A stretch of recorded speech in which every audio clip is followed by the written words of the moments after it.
Good evening, everyone. Welcome to American Advocates. This might be episode 40. I can't remember anymore. I don't know. But the bottom line is there's a lot to get into tonight, a lot to discuss, honestly, when it comes to the Iran war, President Donald Trump, and everything that's taking place overseas there in the Middle East now.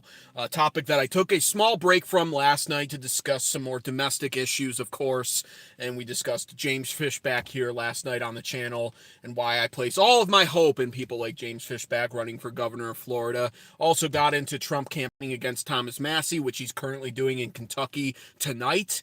Yeah, the other stuff I was talking about last night as well, just in regards to domestic issues. I don't want to talk about the Iran war every single day, but a lot is happening right now overseas there with Iran. I see Glenn, my mod, already in the chat. Episode 40, he says. See, I was right. Okay, thank you, Glenn. I need. I read about California targets a few hours ago in retaliation. It's beginning. Maybe. Now the thing with the California stuff is it might be getting debunked soon. Trump has disregarded it at the very least. And it was FBI reports that were leaked from late February when we knew we were going in to do what we were doing now in Iran. Nevertheless, Governor Gavin Newsom is taking the threat seriously, as he really should, in all honesty. And I'll cover that at the end. But it seems wishy-washy, to be fair and to be honest and forthright with everybody about that. It doesn't seem like it's perfectly credible or like 100% guaranteed. It's being chalked up as fear-mongering and typical war antics in politics right now. But yeah, there's a worst-case scenario that could play out there in California with Iran. And if that happens, oh boy. But first, before discussing that, I want to get into...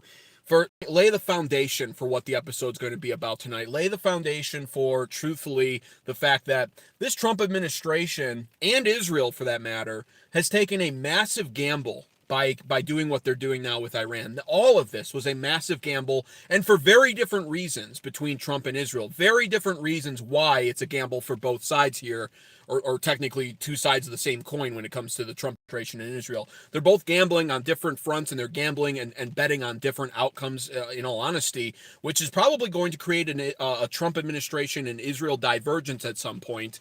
And I'll break that down a little bit later on in this stream when it comes to what Israel wants here, what Trump wants here, and why they're both gambling a lot. A lot is on the line here, in all honesty, and it's not being discussed. It's not being talked about because it's easy to get lost in what's now the GOP narrative and rhetoric when it comes to this war.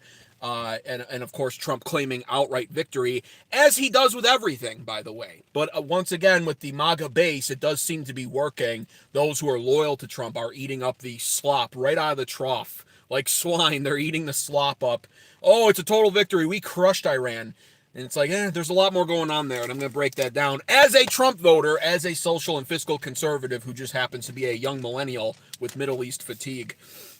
But I am going to be reporting on this as unbiasedly as possible, because I hate criticizing America. I hate criticizing the Trump administration. I want success. But we have to open our eyes to what's actually happening over there, and there has to be unbiased reporting or at least an acknowledgement of some forms of truth that's taking place over there. So the fact that it's a massive gamble here with Trump being eager to serve Israel and gambling, truthfully, on rapid and total devastation of the IRGC there, betting on a quick surrender, which doesn't seem to be occurring. It doesn't seem like we're getting the quick surrender that Trump's betting on. Now, that's subject to change at any point in time, and there's already talks happening over in the Middle East right now with countries like Russia now even starting to weigh in. I'll cover that in a minute as well. So you never know. And like I've been stating on this channel, it's hard to predict any outcome here. You can only look into it and make sort of educated guesses. You can use historical past precedents like in Iraq, any other Gulf war for that matter, which is what I've been doing, which of course upsets the MAGA cheerleader base who want to believe that this will truthfully be a 4 to 5 week conflict and not turn into a prolonged Middle East war. And I'm here, of course, to warn you to the fact that that's not a guarantee, nor is it even likely based off of what we know from the historical past when it comes to U.S. involvement in the Middle East. I'm just here to say it like it is. I hope it truly is only a 4-week conflict, but, I'm not banking on that. Now, Israel, of course, is betting on America's military succeeding totally in that region. And that's, of course, so we know so that Israel can keep Iran on the on the downturn. They want Iran destabilized. They want Iran weak for very obvious reasons. I'll cover that more in a little bit. But that is to say, of course, Israel and Trump are gambling heavily on this being a complete success. And as of right now, I think, if I'm being honest with you, with all the reports I've read, all of the statements that have been made by this administration themselves, we have Speaker Mike Johnson, Secretary of State Marco Rubio, Pete Hegseth. I'm going to cover what he said recently and how he has basically admitted to some uncomfortable truths about all of this, and Trump himself even.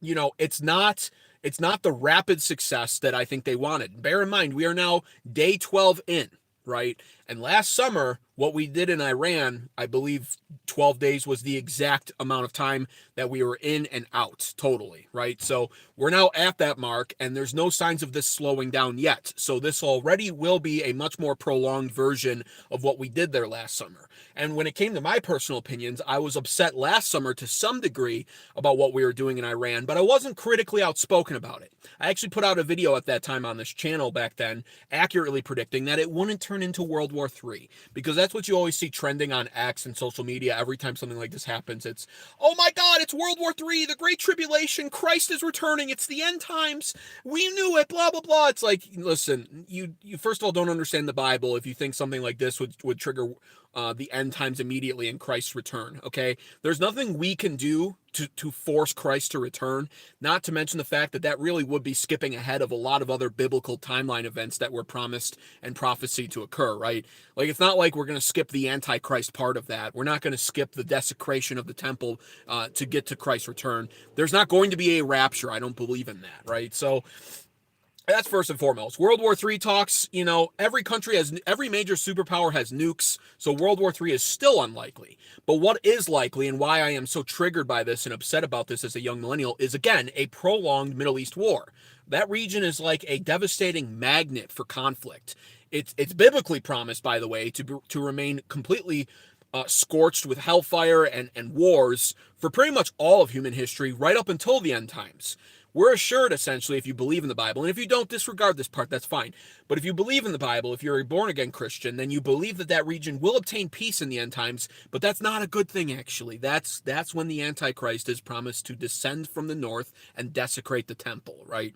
The very temple that the IDF soldiers of Israel are now beginning to wear as patches on their uniform, the third temple, right? The construction of the third temple. So, and Revelation's a tricky passage, so I'm not going to spend a lot of time discussing it either. I'll in fact end that discussion right now, but that is to say, I predicted that last year around this time, no World War III, and I was right. And I also said we would be in and out last year, and I was right. So I've been right about that stuff. Now, what I didn't see coming, perhaps naively, though I did think that it was possible this would happen, I definitely didn't think we would be back. I thought in all honesty, that Trump handled it appropriately in accordance with what I want. Understanding the politics being played here when it comes to Israel, and understanding that Trump has to kind of play that side to some degree.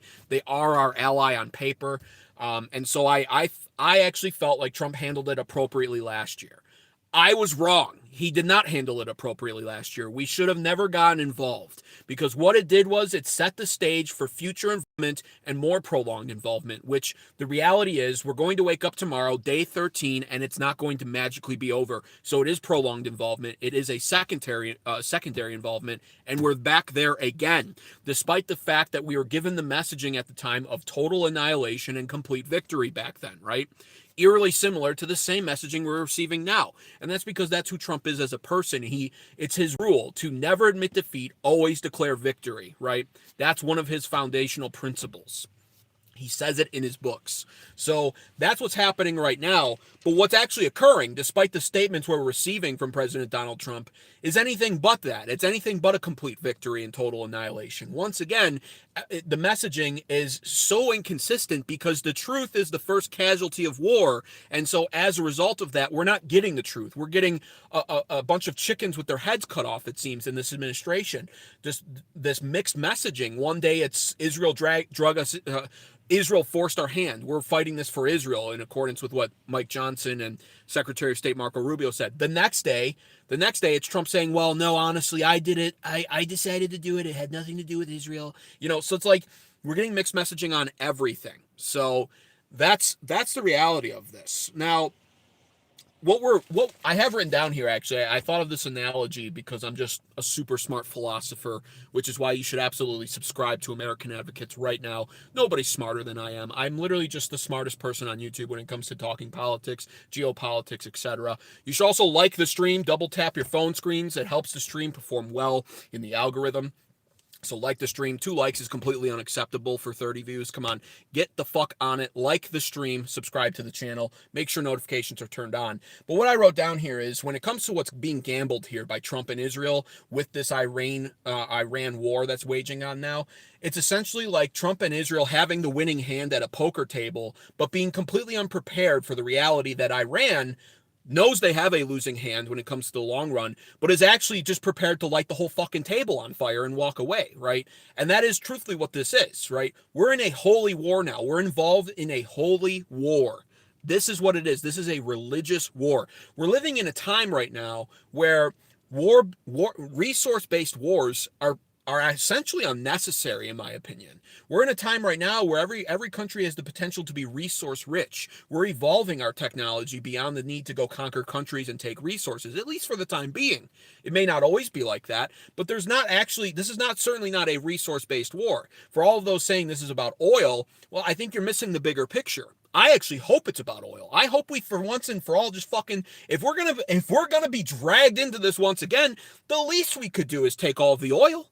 The least we could do is wake up this time next year to 64 cents a gallon on our gas, but we all know how unrealistic that is here in this chat. Everybody knows that. Our gas prices aren't going to be under $1 by this time next year. We're not going to do anything with this. This is a religious war being fought on Israel's behalf, they practice Judaism. It's not Christianity. And I made a video on my channel here live on Sunday about why Judeo-Christian is essentially heresy. It's heretical to say Judeo-Christian. The religions are not the same. Christ ended Judaism, and Christianity was born after Christ's work on the cross, right? And so Judaism is a foreign religion that is heretical to the religion our country was founded on, that being Christianity. And on top of that, they're fighting Islam, another religion that's demonic, satanic, and against all of our Western Christian principles. So these are two foreign countries fighting each other with their foreign non-Christian religions at the forefront. They both believe in their manifest destiny to conquer the Middle East, and with the Muslims, it certainly seems they believe in expanding that presence across the world, whereas with Jews, we're not really sure, or they don't openly speak about taking it that far. Israel's main focus clearly is the greater Israel region and conquering the Middle East. They believe, according to their books, from the Nile to the Euphrates, right? So that's what's happening, and America is foolish involved in this, right? And like I joke about how it could be a drinking game on this channel, take a shot every time I say Monroe Doctrine. Well, guess what? I'm going to fucking say it again. Monroe Doctrine. Our founding fathers warned against this. They warned against us going overseas in pursuit of slaying monsters. That's a quote that I was reminded of by Keystone Liberty, one of my most loyal viewers on this channel, one of my most longtime loyal viewers. And that was spoken by John Quincy Adams. And the Monroe Doctrine, essentially, is what we should be following. Trump even bothered to somewhat reinstate it before going in and doing what we did in Venezuela, which was a military operation I was fully on board with and totally approved of. That is what we should be doing with our military, controlling our Western Hemisphere, which is separated on both sides by massive oceans. And we should be divorcing from these regions in the Middle East with nothing but permanent hellfire and turmoil. And just forever wars. It's expensive. It sheds our American blood. No American should be dying in a Muslim Judaist war, right? Judaism war. No American should be dying for Israel. No American should be dying by Muslims. They're all the way overseas in a foreign land that has nothing to do with us. And it's called the old world for a reason. We left it behind. We're in the new world now, and America has so many domestic problems that we shouldn't even be bothering to deal with this. The argument of Iran having nukes is over with. We almost know with complete certainty now that once again, they did not have nuclear warheads. So what did they have? They had ballistic missiles that could reach Europe and Israel. And like I've stated 100 times on this channel, and I'll do it again, that sounds to me like Europe's problem and Israel's problem. And perhaps Britain's problem too. But truthfully, not our problem. We should have never gotten involved. Because at the end of the day, like I said, this is a massive gamble. In Iran, they have the losing poker hand, but they're going to light the table on fire. This is what happens when you get involved in religious wars. Soldiers who are religious and fighting for religion and ideology, and this includes both the Jews for Judaism and the Muslims for Islam, they are prepared to go to much greater lengths than soldiers who are fighting a war over resources. If it just comes down to survival, you can surrender and throw yourself at the mercy of other countries with more resources than you. And if you receive mercy, there's a chance you do, then you can just share in the resources of a conquered country. Even if you're worse off for it, you get to keep your life. But if you're fighting for something you have faith in, for a religion you believe in, you're willing to go all out, no surrender. You believe it's dishonorable to your religion and your God and your country and your culture and your people. And so you're willing to go all out to the death. And that's what I predict Iran is willing to do here. And I think I'm accurately predicting that. I could be wrong, and I hope I am. I hope they surrender tomorrow. But the bottom line is, we've seen this before. We've seen the same standards and precedents in the Middle East before because we've been through it. We've been through it with Iraq, Afghanistan, Middle Eastern countries, the Gulf War, Desert Storm. It never ends. These people, they get killed, sure. We slaughter them, sure. We have a much greater military than them, yes, definitely. But what they do is they dig in deep, they're stubborn, they fight to the death, and then the rest of them go into hiding. So they technically surrender while we prop up some sort of makeshift government and law and order system, but they just wait for it to be too expensive for us to maintain a presence there. And the second we pull out, we've seen it time and again, the people immediately surrender back to the radical extremist jihadist Muslims and turn over everything we fought for back into the hands of people like the Iranian regime, the IRGC. So ultimately, this is a waste, but to make matters worse, we're in it now, right? We're in it now, and what I'm saying is already coming true. We are now getting news reports. Russia is trying to intervene, both negatively and positively. Russia, apparently, according to some of our military reports, are now attempting to, or seem to be giving Iran military intelligence to work against us. And this was a predictable outcome. They're very spiteful about everything that's happening with Ukraine and Russia now, and our meddling in that, and how we funded Ukraine to keep Russia at bay. So, of course, they're going to use this opportunity now to fight against us via a proxy in Iran. And this is what we've done.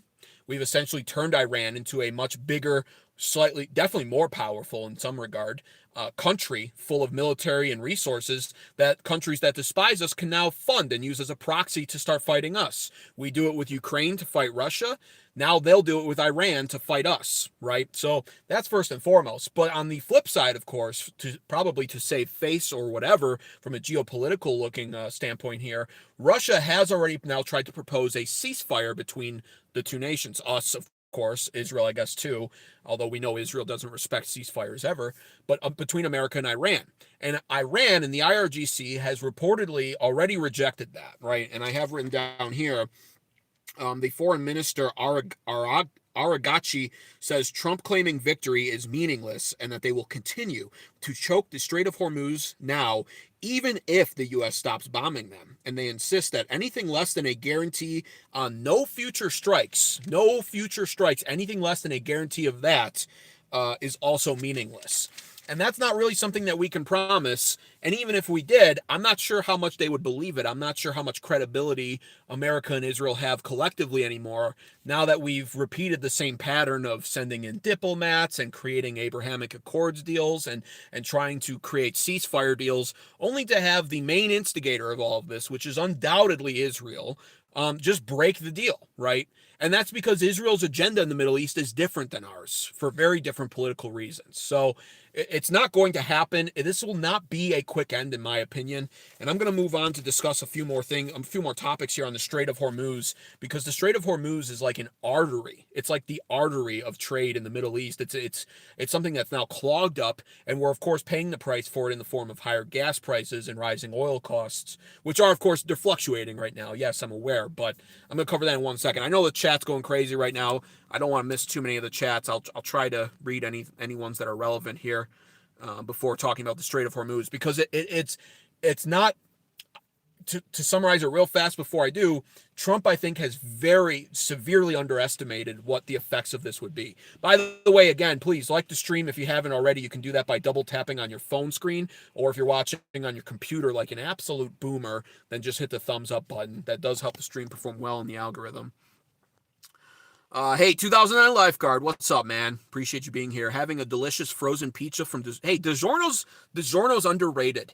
I'm a snob about DiGiorno pizza until I am like in a position where I see one on a too good of a deal to ignore. And then I buy it, then I make it, and then I'm like, it's really not that bad. It almost turns out as good as like a Domino's or a Papa John's. Not that those are great pizzas either, but I'm always reminded, I'm like, man, it's really not that bad of a pizza. So, Chance Vicinio says Pike letter hasn't been wrong yet. Lays it all out. I don't know who that is. 2000 Lifeguard says it's going to end sooner than you think. I hope you're right. I really do, Lifeguard. Chuck says on paper, go Israel. Okay, well, do you live in Israel, Chuck? Divine says never. Don't know what you're talking about, but ranting, I don't know what you're talking about either. Vin Mosa says, remember, it's illegal to it's legal to propagandize as long as it's designed to propagandize outside the USA. Obama signed that back into law. Yeah, I mean, you can't stop propaganda.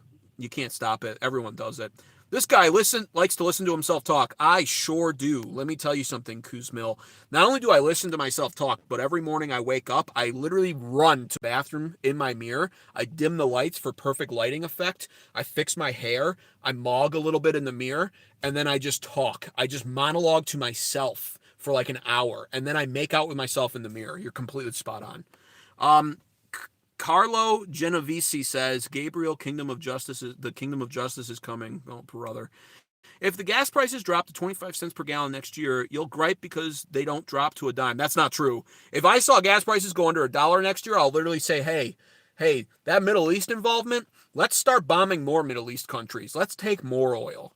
I'm selfish like that. I only care about me. I care about myself and other Americans. That's my only priority on this channel, which is why I'm American Advocates. I don't care about Persian liberation. They can go fuck themselves. That's their problem to deal with. This is not Persian Advocates.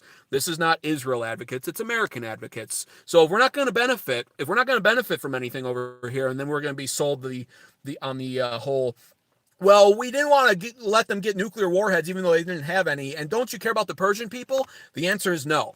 The answer is no. I don't. I really don't. I'm completely detached from the reason. I'm divorced from the region, and I am a self-proclaimed sociopath for all other cultures other than Americans. When it comes to Americans, I love my fellow American and I care deeply about them. But all other cultures, they have their own issues. Not our problem. We shouldn't even know about them.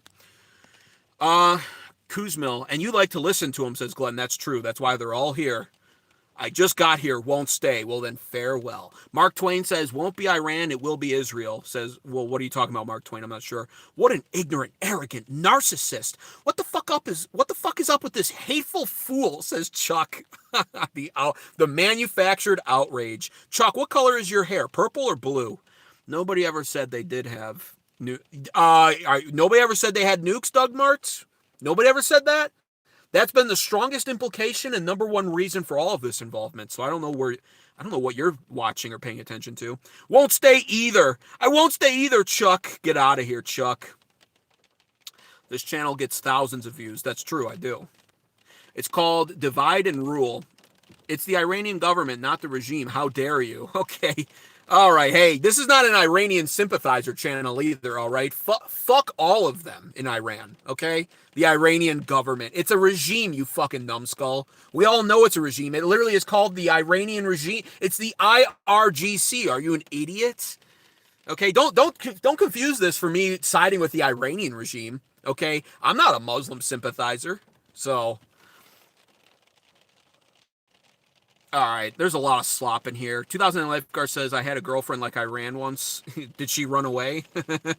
Did she bomb your Strait of Hormuz, Lifeguard? Because you attacked them twice during negotiations. Yeah, I know. That's what I'm saying, Arkham. They are in a target-rich environment, and they can still escalate. They definitely can. What's up, brother? Says, hey, Gary the Snail, welcome, man. Gary the Snail, I hardly ever see you anymore. Is it because I never talk about anything positive? Iran can hit desalination if it felt threatened. Well, that's what we did to them, I think. We hit their water plants or whatever. Iran has an agenda for you, too. I'm not worried about Iran. They literally can't reach me. They can barely even fly fucking planes. By the way, high gas prices. Gas is an industrial input. It will affect everything else. Well, that's the thing with the oil, right? I'm going to cover that in a little bit because there's more lasting and broad term effects of oil prices rising that we're just not going to feel the effects of right now. But if this continues on, we certainly will. So, and I'll cover that in a minute.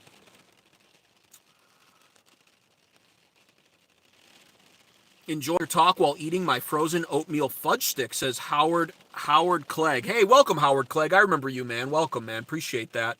Doug, what makes you think this is going to be a temporary deal? All right. Let me fast forward. Let me catch up in the chat. Also, taking air defense from Asian allies to I agree. Are you talking about the THAAD system we moved, Luke Carroll? Taking an air defense from Asian allies to shore up ME allies' missile defense weakens American security in Asia. And we did do that. We did that with South Korea. Yep, South Korea. Funny enough, South Korea is now floating the idea of nuclear development because they're watching this happen and they're realizing that there's truthfully only one country over there that we actually care about. And it's not any of the people that we call allies. It is truly all about Israel. And we do stuff like this all the time, and it does. People don't realize the implications that it has when it comes to what other countries, our allies, perceptions are of us when they watch this. Right? People don't think about that. They don't understand, for instance, the fact that we have all these military bases now in the Middle East, and what these other countries observe when we're like, hey, we're going to use your military bases now, which of course puts you at risk for a strike. Qatar, Doha, all of our Middle East allies, our European allies, Spain, which rejected us, the UK. Of course, that puts you at risk of being targeted, but we need it now because we must serve Israel's agenda.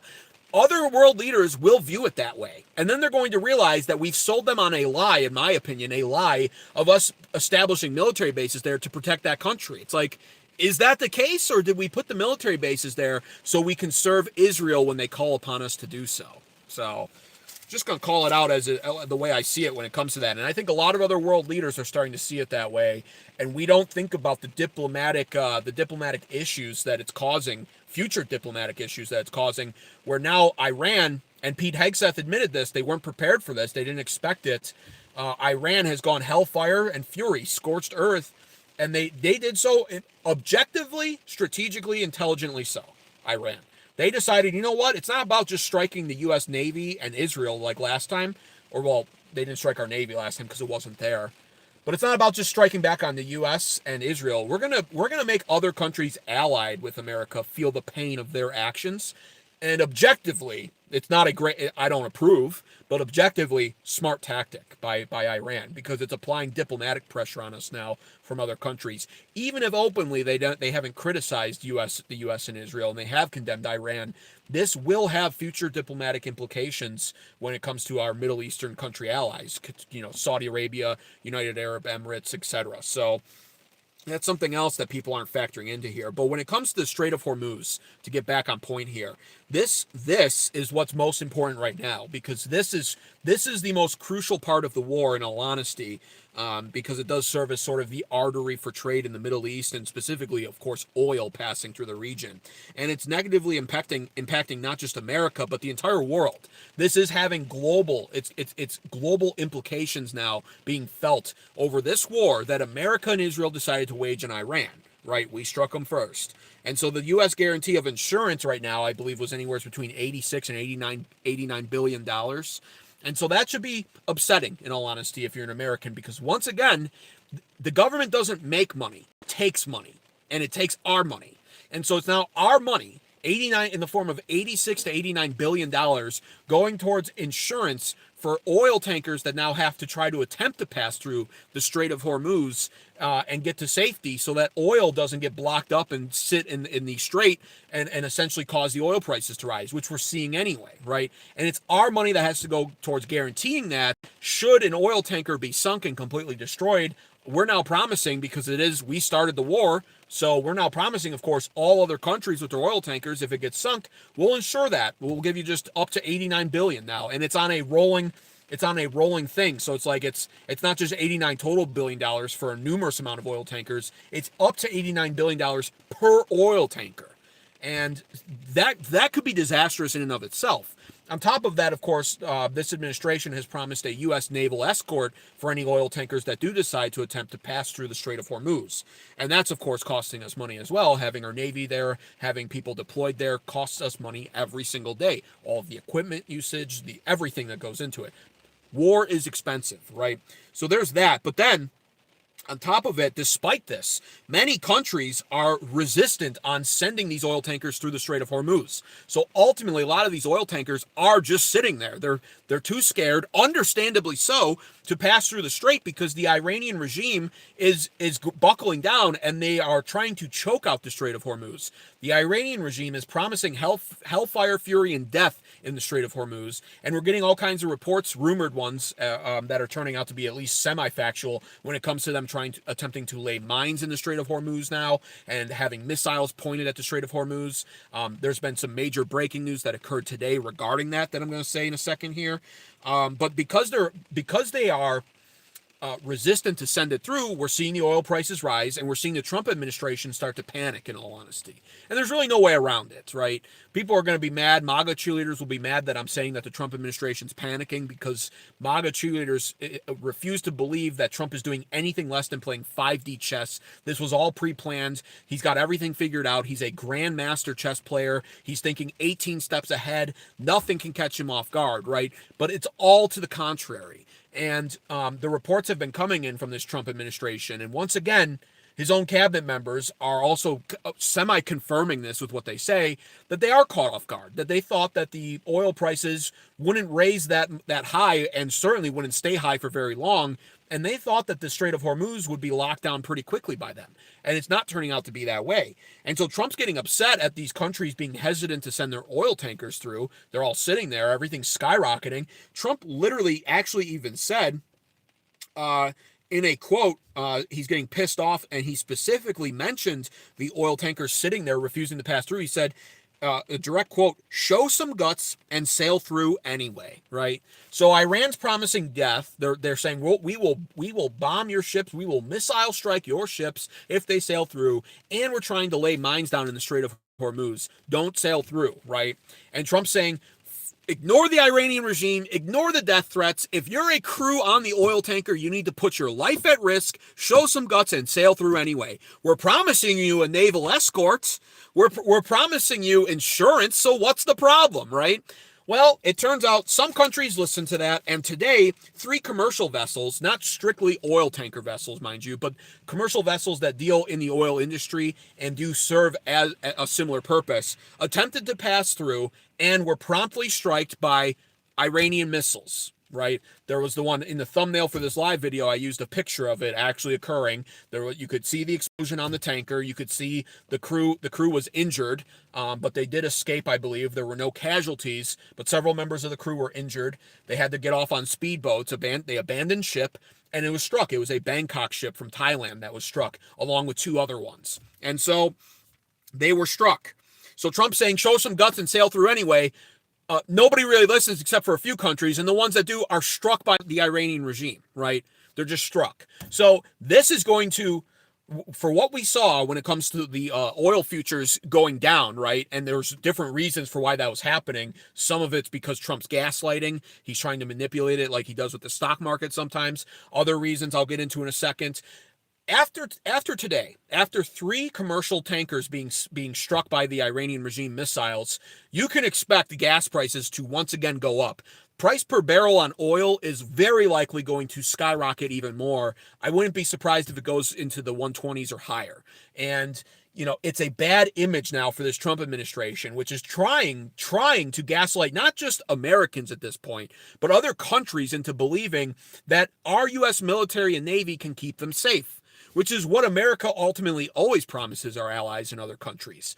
And that's really part of the gamble here. And what I'm saying, and why I'm saying that this Trump administration, along with Israel for different reasons, with different possible bad outcomes for them, are gambling a lot. One of the things being gambled here, truthfully, is America's ability to keep all of our allies safe, and America's ability to use its military effectively and live up to the standard that the rest of the countries in the world has when it comes to American supremacy and military might.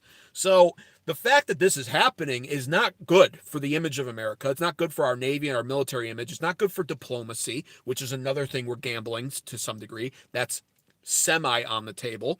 And this is the outcome right now. So that happened. And on top of that, reports have now come in that Iran has begun laying mines in the Strait, though Trump insists that this is he doesn't insist this is a lie or untrue, but what he says is they failed to do so. And so now we have to once again take Trump at his word when it comes to the mines in the Strait of Hormuz. He insists that they did try basically, but failed. And I believe I saw even a picture of one of the Iranian regime naval boats that we struck. And I think he claims that was one of the mine laying boat. They were laying mines, but we took them out before they could. But who knows what's the truth anymore? And that's one of the problems with war. Like I stated, truth is the first casualty of war. So who knows? It's just a bunch of bravado on both sides. Because what choice do you have? I wouldn't want Trump to talk about this in a defeated mindset. I wouldn't actually want him to go on here and say, it's worse than we thought. As an American, like that would be bad too, just because we don't want to boost the morale of Iran at this point. And I have to pick a side as an American, and it's obviously not going to be the side of Iran, though I'm completely against this war, and I think it's foolish, right?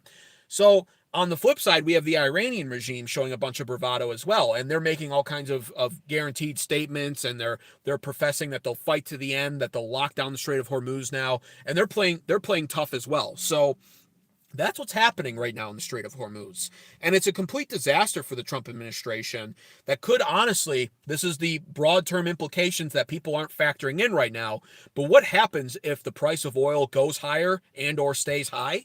Well, a global recession could occur, right? Multiple countries could wind up suffering economically because of this. Of course, America being one of those countries. And so this could be one of Trump's most costly mistakes, no less just a few months before the midterm elections. And they underestimated Iran's ability to respond to the strikes is really what it's coming down to. I'll get into that in 1 second. I know that it's continued to come in though, so I'm going to take a look at more of them, see if anybody's saying anything worth my time. By the way, please be sure to like the stream if you haven't already. You can do that by double tapping on your phone screen if you're watching from a smartphone. If you're watching from a Nokia flip phone from 2005, then I don't know what to tell you. And if you're a boomer on your computer, just hit the thumbs up button. It truly helps the stream perform well in the algorithm. Pre-planned indeed on YouTube. General Wesley Clark. I don't know what you're talking about. What are these chats? Oil will go up again, says Twisted. Yeah, I think it will, honestly, especially after today. Like I said, the fact that 3 ships tried, they listened to Trump, who literally is like the level of tone deafness, in all honesty. And again, listen, fuck all the MAGA cheerleaders. I voted for Trump, and I'm a social and fiscal conservative. So if people are mad that I'm criticizing them, go fuck yourself at the end of the day, really. But the bottom line is the level of like tone deafness to like these are oil tankers with human crew members, and Trump's just saying, "Oh, show some guts and sail through anyway." Don't you understand? If you don't, oil's going up, and we're going to be paying more in gas. It's like, dude, these are human lives sailing a ship now, and they're rightfully afraid. Okay, you just stirred up the ultimate Muslim hornet's nest in the form of the Iranian regime, who's had control of the Strait of Hormuz predominantly. And now they're pissed. What do you expect? Do you expect people to be like, you know what? The U.S. Navy can guarantee our protection. There's no risk. We'll all start sailing through. Of course that's not going to happen. And the fact that this Trump administration seems to be like completely thrown off from that and like almost caught off guard at the response is alarming. How much preparation went into this? And I think we know the answer to this at that point. I've covered this before, and I even showed the video footage, I think, of Speaker Mike Johnson and Secretary of State Marco Rubio acknowledging and basically admitting that Israel forced us to strike first, very likely before we were prepared to. So, it's a disaster right now. There's no ifs, ands, or buts about it. It's a disaster right now. This is not a success. It's not, and at least not right now it isn't. And I don't see how this ends successfully, is the worst part about all of this. I am trying hard to look into the future and consider all possible outcomes. And I don't see how this ends successfully for the Trump administration, for Israel even. for the Middle East. I don't see how it ends successfully for Trump himself or for Americans, most importantly. I just don't see where the benefit comes in when it comes to this. I'm not getting it. I'm not understanding it, right? If you want to argue about Persian liberation, again, just go fuck yourself. Go live in Iran and help liberate them then. Because I'm not Persian, so I don't give a shit, and I don't plan on ever living there. So it just doesn't, that is inconsequential to me as an American.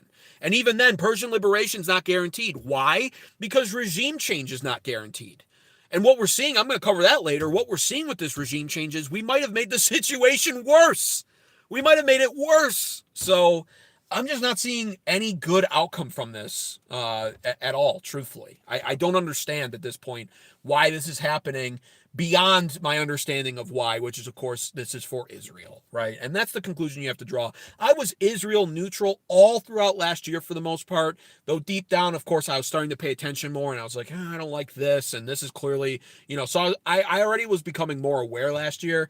But I would still say, hey, I'm Israel neutral, meaning, of course, I don't want them interfering with our politics. I don't want us meddling in the Middle East on their behalf. But, whatever they do, so long as we're not involved, right? This was the final straw for me. I am no longer Israel neutral. I am completely against being with Israel, supporting Israel, sending them foreign aid, fighting their stupid fucking holy wars. I'm done with it. I'm literally done with it, okay? That's where I'm at this point. This was the breaking point. There's so much going on now, and there's so much on the horizon that's bad for Americans. There's no way. There's no way to unsee all of this, and my opinion is pretty solidified when it comes to all of it as well. So, and that ties into Israel's gamble too, which I'll cover later as well. That's part of the reason why Israel is betting on this, and part of their gamble was American popularity and sympathy. So I'll cover that in a little bit, but. Jack the Ripper says, I don't know what you're talking about. Man, there's pre-planned, I don't know, there's so many. Smart Man says, John Boy. Hey, John Boy, welcome back. Appreciate having you here again, man. Please be sure to like the stream, like I said, if you haven't already. Gas prices will come down shortly, says Jack the Ripper. I doubt that. Well, I hope so. I didn't kill any innocent girls, H. Shikan, but if you're talking about America, that's something I was going to mention at the end. We're still not 100% sure of that, but it's looking like it's very likely that it was our strikes that did hit the Iranian schools and killed a lot of Iranian schoolgirls. Yes, the GCC aren't getting too involved. The security the U.S. provides actually got them slapped. My salutes the Iranians. They are some stubborn jackasses for sure, says Eddie. They are. Well, and they have their religion that kind of like. It puts them in that position. They have faith in something for what they're fighting for. In a way, I respect it. I'm not pro-Muslim at all. So, yeah, I don't know. People are, they may decide to get their security from Iran in the future, although there are some major religious differences between Saudi and Iran. There are, absolutely. You have the apathetic Muslims, and then you have the very religious, ideological Muslims, and that does cause internal conflicts there in the Middle East. Trump doesn't give a crap, says Nikki. Well, he doesn't, and he stated as much. He already knew this was going to be unpopular, which is why early on he addressed the whole rising gas cost thing as he literally shrugged his shoulders and said, if it goes up, it goes up. And then when he was addressing the popularity of this war and the polling, he literally came out almost preemptively and he said, I don't care about the polls. So yeah, to be honest with you, this is true. He does not give a crap.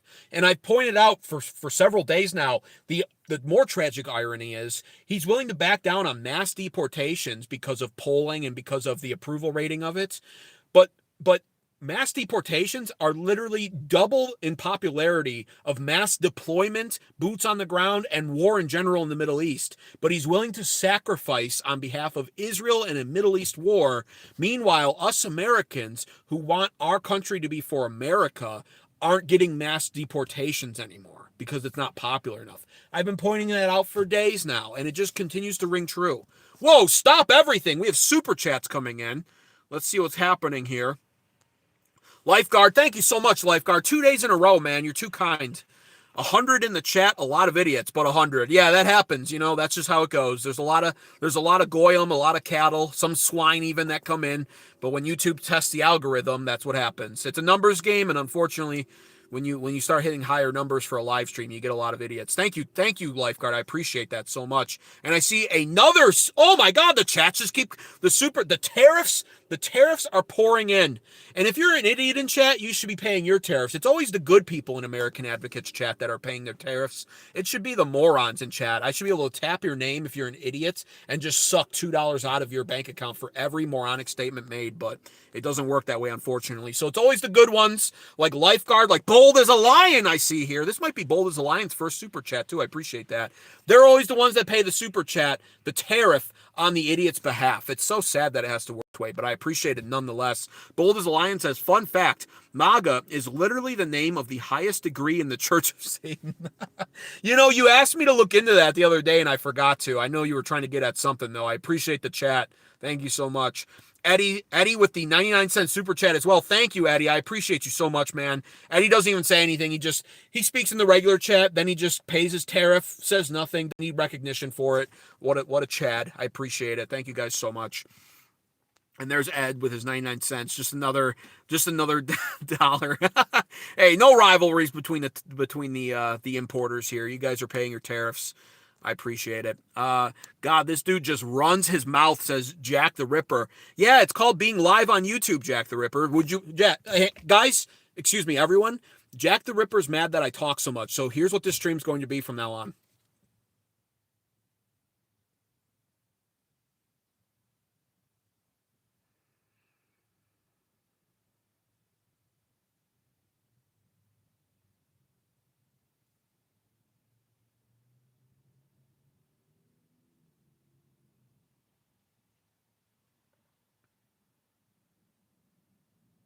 Okay, there we go. No, I'm just playing, obviously. Anyways, thank you guys for the tariffs. I appreciate it once again. Bold as a Lion said something as well, I see. If Eddie drops a 20, I'll match it. Come on. Hey, no, we don't need to be pressuring other people to do more. Guys, seriously, when it comes to the tariffs, yes, you have to pay your tariffs on this channel. You must pay your tariffs, okay? The tariffs balance the chat deficit, these tariffs, right? So it's important to pay them, but only pay what you can afford. I'm not going to go Trump on you guys and force you guys to pay 50% more than last time or raise it all of a sudden to 144%, okay? You guys aren't China, all right? But, only pay what you can afford. So if people are giving me 99 cents, I appreciate that enough as it is, seriously. So I'm just going to say that the way it is. YouTube technically already pays me for ads and whatnot, though not great, to be fair either, but they do pay me for ads. The bigger the channel gets, the more I'll get paid for views. It's low right now because I only have a few thousand subscribers, of course, and only a couple hundred viewers typically. So, but yeah, I appreciate it no matter what the amount is. So even 99 cents, it's the thought that counts. And I appreciate the amount, and it does seriously all add up. Listen, if all 3,600 of my subscribers came in at once and gave me 99 cents, I'd be full-time on YouTube. I'd be like, man, I can quit my normal job. I own businesses already. I'd be good. So on principle, 99 cents is more than enough. $2 is great. 5 is amazing. Anything more than that is just phenomenal. It's almost unbelievable to me. So now, moving back on to the point here, right, when it comes to the Strait of Hormuz and how this is a disaster for the Trump administration, I wrote down some bullet points of what I want to discuss here. And first and foremost, I wanted to discuss this too. This Trump administration has clearly underestimated what Iran's response would be to the strikes. And I mentioned this in the past, and I said, I think, I was going off intuition at the time, and I said, I think Trump honestly expected this to be very precise strikes, hit them hard and fast, which is, to be fair, very sound military strategy and what you should always aim for if you're going to do something like this. And we did. I mean, we took out 49 of their top leaders within, I think it was 48 hours or less, 36 hours. So we did. We were precise. We were accurate. We devastated them on paper at the very least. And I think Trump thought, honestly, that would be more than enough to force a surrender or demoralize the Iranian regime enough to where they wouldn't fight back that much and they'd be scared. It hasn't played out that way. We're now 12 days in, like I said, going on day 13. And this administration, I think, it's becoming more evident with each passing day that they really did underestimate and, as a result, not prepare for the level of response that the Iranians are now hitting us back with, right? And this is also evidenced with the Energy Secretary, Chris Wright. reports came in that he informed Trump that the oil prices would blip up, but then quickly go back down, just like during last strikes, during the 12-day strike in Iran, the 12-day campaign Operation Midnight Hammer, right?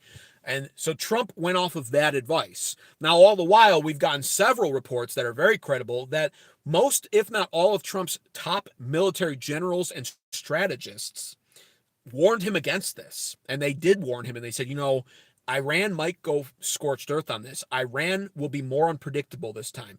They're going to go all out this time. It won't be like last time. These are credible reports that have come in now from about Trump's top generals warning him against doing this, advising him against it. But Trump chose to listen to people like Energy Secretary Chris Wright. Oh, the oil will go up a little bit. Yeah, but it'll be back down very quickly. Don't worry, Mr. President. We need to do this. So he did, right? Also, this just happened, I think, yesterday.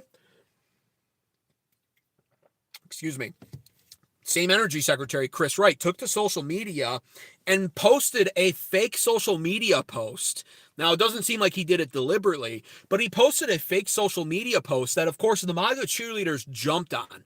And this is why during times like this, where it's all uncertain, you should never jump on any breaking news right away until it's confirmed, because it'll make you look foolish and uncredible. And Chris Wright jumped on this whole naval escort success. He made a social media post bragging about how our Navy successfully escorted an oil tanker through the Strait of Hormuz from point A to point B without being struck. And the oil tanker reportedly went on past the strait to finish to go on in its delivery, right? This was a post by him, and this caused, of course, the oil markets to rally and to surge in the right way, to rally together and improve, right? Then, within a few hours, the post is deleted. It turns out it was a fake story, and now the oil markets are in turmoil once again, right? So this energy secretary doesn't know what the fuck he's talking about, to be straight up honest with you. And it once again comes into the main picture here once again of this administration not really comprehending all that's at play here, and not really even understanding like what's happening. Like, he posted something fake and it affected the markets. And I believe he genuinely believed that. I don't think it was deliberate market manipulation in this case, though Trump has done that before with the stock market on purpose. We saw him do that with the tariffs. I don't believe that was the case here. He deleted the post and it was acknowledged to be fake. But, the MAGA cheerleaders were like, see, we told you, panicans, the oil markets are going to get better. This was so short-term pain for long-term gain. I've heard that like 1,000 times now on my X accounts when I scroll on my X account, right? And it's just, this is what happens. And the MAGA cheerleaders look fucking stupid once again. So that's first and foremost. Trump, as a result of this, is starting to show signs of desperation because, again, like I stated, the rising oil costs have long-term implications, as well as the fact that it's not showing signs of improving. It did dip down, yes, but now it's fluctuating, and it's going up and down. It's looking bad. It's looking better, but it's never looking good is the main point here. And now that 3 commercial tankers that deal in the oil industry were struck in the Strait of Hormuz today, they're very likely going to get worse, like I stated earlier. And I do think we could see oil at 120 a barrel or more. So Trump is panicking, and rightfully so. This is going to make his administration and the Republican Party in general look pretty bad. So he's now floating a bunch of different ideas on how to solve this issue, because I think he knows that this Strait of Hormuz being choked by the Iranian regime could last a lot longer than they originally thought it would. I think they thought, like I stated, that they would deal with this very quickly. And I think now coming to the realization they might not be able to do that. This might be a prolonged war, and the Iranian regime, like I stated earlier as well, has already made a lot of different somewhat credible threats about continuing to attack ships that pass through the Strait of Hormuz. They've already at least attempted to lay mines in the Strait of Hormuz. Trump insists that they failed, but we're not really sure, are we? And then on top of it, the Iranian regime is so bitter now about the failed diplomacy and peace talks with the U.S. and the obvious strikes on Tehran and their cities. They're so bitter about that now that they're also promising, pretty much at this point, they've made the statement at least, that no matter what happens, They're basically saying we won't stop doing what we're doing until you guarantee you won't strike us at all anymore. And then they're also saying in scorched earth fashion, even if you stop striking us, we probably still will decide to try to choke out the Strait of Hormuz regardless at this point. It's our strait and we're going to make it hell for you, right? So Trump now has to adapt his strategy for something that he ultimately definitely didn't prepare for outcome-wise. So he's now rightfully viewing Venezuela and the situation down there. And of course, I was pro-Venezuela back then. I'm still pro-Venezuela now. I like the Monroe Doctrine. I like dealing with our Western Hemisphere and largely ignoring the East for all of these reasons now. I feel vindicated in that even more so now. And the Venezuela stuff makes even more sense now that we know that this administration was planning with Bibi Netanyahu in Israel to strike Iran, right? They've probably been planning this all year long. There's a reason why Netanyahu lives part-time in the White House. I mean, the guy's visited here 7 times now. And so the Venezuela operations make even more sense. They're a country with some of the largest oil reserves in the world, and it's crude sour oil, but we actually have the capability. That's what makes America excellent. We have the capability to process such oil. So Trump is floating the idea now of sending a lot of that Venezuela to our Texas refineries and to begin doing that. The only problem is, of course, I showed this article a few episodes ago, and I said, this is going to be a problem. I was right again. It turns out, according to reports, and Israel denies it, we sent all of the first shipments, the first batches of oil from Venezuela, we sent it to Israel, right? And it just goes to show you how fucked up our politics are. We do something good that I actually support when it comes to using our military in a justified manner down in Venezuela. I can clearly see the America First angle down there. We take Venezuela's oil, we oust a corrupt, dictator, Nicolas Maduro, we kidnap him. It flexes the might of our military operations and personnel, our country. It reestablishes the fact that we are the world's hyperpower, and it was quick, efficient, not very costly. We benefit from it from an oil standpoint, which I knew would be the case no matter what. Now it makes even more sense fast forwarding to modern day where we've waged war in Iran. But then more so too, I covered the fact all along pretty much on this channel that Venezuela was also about Chinese influence, which was very obvious down there. They were building telecom infrastructures and developing shipyards for port's sake so that they could treat Venezuela the way we treat Israel in the Middle East. China wants to use Venezuela as a proxy point in the West to keep tabs on America, and we can't tolerate that. And so for all of those reasons, I supported Venezuela. But it turns out, even when we do something great like that, and what's great in my opinion, Israel comes into play in an upsetting manner.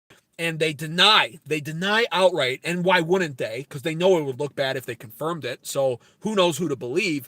But the reports suggest from Bloomberg that all of the original oil that was ready to go on ships, oil tankers, etc., for shipping purposes, we gave it to Israel. And now we have to get more of it from Venezuela and send it to Texas refineries now that the Strait of Hormuz is being clearly choked by the Iranian regime. So that's already a problem, right? And Venezuela may be a long-term solution, but it's not like we can just snap our fingers and start using Venezuelan oil. It needs to hit our Texas refineries first. So there's going to be a delay on that. Nevertheless, Trump is floating that idea, and I do think it's appropriate. We should. It's our Western Hemisphere, as stated in the Monroe Doctrine, and we did do what we did in Venezuela, and we should just use it, in my opinion. So at least there's that, but it's, there's a lot of faults and errors now catching up to us in regards to that. Then, on top of it, Trump is also floating on an IEA deal to release 400 million extra barrels to crash oil prices, which it would, right? But essentially, this will be us dipping into our oil reserves now, which is not a good sign of how things are going in the Middle East. So dipping into the oil reserves, he's hinting at tapping into the strategic petroleum reserves as well. So this is what he's now trying to do. And in my opinion, it is showing a level of unpreparedness once again, just because I believe, truthfully, like I've been stating this stream all night now, this administration was very unprepared. They were very unprepared for Iran's response, and I think they really underestimated Iran. And this does not bring me joy to say this. I love America, and I'm proud to be an American. I do believe we're the world's hyperpower, and I do believe that nobody can actually fuck with us. I think in a prolonged event, we wiped the floor with Iran, yes. I'm not trying to make it sound like Iran's winning or they're better than us, etc.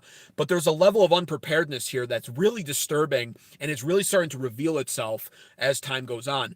And time is going to be the ultimate factor in this war for that reason. The longer this goes on, the worse it makes America look, and the worse it makes Trump look and Republicans. And midterms are on the horizon. So I'll take a look at some chats here. Where's Glenn? How come there's a hidden message? Is my moderator still here? Or did he... What's going on with him? I don't not pay him for nothing. I guess I'll just show it. Who said what? Oh, that's why it got hidden too, but I know what you're trying to say. Green Substance says Trump is winning so much. Yeah, I don't know about that, man. That's a mirage, the whole releasing of reserves thing. Do you think so? Listen, if our gas prices keep going up, there's reports about Susie Wiles screaming about gas prices in the White House. Isn't Trump sick and dying? Aren't we all sick and dying, Eddie? Isn't that kind of what happens in life? I can mod for you. I don't even know who you are. Oh, Glenn's still here. Okay, good. I agree with you 100%. Thank you. Appreciate that. Hey, Tom, welcome back. Tom says, before they do these engagements, they do months of recon, says Tom. Yeah, I understand they do months of recon, but then, it turns out we bombed a school. So, or it's about 90% conclusive we bombed a school. So what's the end game, says Eddie? That's what I'm asking. And that's what I've been hinting at and even trying to ask the audience at this point. What's the end game? What's the outcome? Where is there a good outcome in all of this for Americans is the real question. We need a moderator in here, please. Glenn's here. He's here. Don't stop panicking. It's fine. I need to hide something here and there to remind chat there's law and order just so they don't forget. Appreciate that then, actually. I'll trust your judgment then, Glenn. I'll trust your judgment. Maritime law commerce is the devil's domain. If continental powers from a large transcontinental trade system that isn't based on the seas, they lose their power and importance. Oh, I see Luke's going off here. They are vulnerable to choke points. America inherited policy from Britain when they won World War II, and Britain's always tried to prevent too much cohesion amongst the continentals because you guys both depend on naval trade. So if continental powers form a large transcontinental trade system that isn't based on the seas, they lose their power and importance. Yeah, I understand that. I do understand that. China is dependent on imports and needs stability and predictability. Yeah, well, and that's what you were leading off with. Well, here's the thing with China as well. Yeah, this is going to hurt China. What is it? It's roughly a third of the world's oil is delivered through the Strait of Hormuz, and out of that third of the world's oil, 50% of it goes to 80% of it goes to Asia, 50% to China. So yeah, China's going to suffer from this without a doubt. That's not even a question. But the problem is everyone's going to suffer from this. And though China may suffer from this as well, and that's not like it's a bad thing, unfortunately, this is like a shotgun effect that's hitting every country, it seems. And we stand to lose enough to where it's still not worth it for us, in my opinion. I do not understand how the mighty U.S. military cannot open the damn 30-mile wide gap. Good question. It's what your mom gives you before you get on the bus. I don't know. There's a lot of chats going on here. If you include all G7 countries doing so, 400 million barrels of oil or something. Yeah, the 400 million barrels. I understand. Okay. Not much in the chat worth the time, though, honestly. So, the IRGC, this is what I wanted to cover next here, and why, actually, that leads me into perfectly why this will still very likely not be worth it for America. Again, I've covered this. Diplomatically, this will be putting strains on our allies because they're receiving a lot of these missile strikes now, too, from Iran, right? And this was something that Pete Hegseth openly admitted that they were unprepared for. He openly said, I don't think the Pentagon predicted that Iran would strike other countries in the Middle East. They thought that that their navy would be at risk and that Israel would be struck. That's the outcome that they were banking on. And he did say, the Pentagon did think it was a possibility, but they thought it was like a 20% possibility. They weren't banking on it, they weren't betting on it, and they weren't prepared for it. And this is the one thing that I think Iran responded with from an objectively strategically good thing to do. It was smart of them, objectively speaking. because it puts more diplomatic pressure on us. The IRGC is now doing something else that I think is somewhat smart, or at least on paper it appears smart, because it's putting more pressure on all the countries around them and on America in diplomacy. Iran knows that they can't win against America in a gunfight. We've already destroyed a lot of their navy. They don't really have much of, like, they don't do Air Force crap, really. Most Middle Eastern countries they don't even know how to fly fighter jets, a lot of them, right? So they know they can't beat us military to military. But Iran, to their objective credit, and I hate saying it, I am not a pro-Muslim sympathizer, but to their objective credit, striking other countries was pretty objectively smart. Also now, they're playing politics in the Strait of Hormuz. And so, like I stated earlier, they're now vowing to choke the Strait of Hormuz at any cost, or as long as they can. They're vowing to go out fighting, pretty much. They're ideologically prepared for that because their religion is what influences their emotional decisions to stay fighting and not surrender. They've been attempting to lay mines in the Strait of Hormuz, and they launched missiles at commercial ships and tankers in the strait today, successfully so, right? So they are, in essence, choking the strait, and that's going to create more fear when it comes to other countries and their oil tankers. But on top of that, the Iranian regime is now playing politics with a lot of these other countries. This is what they're doing now. They vow to strike all oil tankers attempting to pass through the Strait of Hormuz, but they say all oil tankers that are passing through from countries that disavow the United States, countries that are not allied with the U.S., or countries that expel our U.S. diplomats from their lands, will be permitted to have their oil tankers pass through the Strait of Hormuz unprovoked without an attack on them, right? So they're playing more politics, which is objectively smart. Strategically speaking, that is smart, right? And this is the latest on that. So despite Trump's messaging on the Strait of Hormuz, he's claiming total victory. He's claiming that they didn't lay mines successfully. We're not sure how true that is. And he's basically telling, like I said, he told other countries and oil tankers, develop the guts and pass through anyway, despite the threat, because we're ensuring the product and we'll give you a naval escort. And they tried, and they failed today. So despite Trump's messaging, Iran is vowing the opposite and successfully striking ships passing through. And they're now playing the politics game, and they're saying, listen, if you're a country and you have U.S. diplomats on your lands, kick them out of your country. If you do so, we'll look at that as you disavowing the United States, and we'll allow your oil tankers to pass through. It is smart. It's going to raise political tensions in the region and diplomatic ones. And it's going to force a reevaluation of other countries' alliances with the United States. I think most of them, if not all of them, won't take Iran up on that. But it's smart to watch them try that. You have to look at that objectively and go, that's smart. They can't beat us from a military standpoint. So what they're doing is playing politics, and it's smart. I have to give them props on that, just from an objective standpoint, though I hate to. And despite Trump's messaging on this, we are now getting records from the past week when it comes to oil shipments passing through the strait for Iran. Iran has actually successfully passed more oil through the Strait of Hormuz this past week rather than less. So who's actually in control of the Strait of Hormuz? It doesn't appear that the U.S. Navy is in complete control. It appears that Iran, despite any sort of propagandized reports we're getting here in the U.S., it appears on paper that Iran has at least partial control, if not more control than what we're being told. And that's based off of records and the oil that's passed through the strait so far. So that's more reality for you, and what we have to really come to accept in all of this. Worse yet, and I wanted to get into this, moving a little bit on from the strait and into the other realistic outcome when it comes to this Iran conflict. Don't call it a war, conflict. Boots on the ground. Glenn was actually all in the chat already. I don't know, Glenn, do you follow me on X? You probably saw I was posting about it. Boots on the ground. And I already went live and said that boots on the ground I thought was going to be imminent. We'll see. We'll see. And I hope it is. I said all along that time, and I'll reiterate that again. I hope it isn't. Oh, you are, Glenn. Perfect. Hey, Glenn, be sure to DM me. I don't know what your account is, but you saw the lobsters and steaks. Yeah, we'll cover that in a second. Be sure to DM me, though, Glenn, on my thing so I can keep an open chat with you. Yes. So boots on the ground. It does appear like it's imminent. I said it was going to be imminent. I said I hoped I was wrong.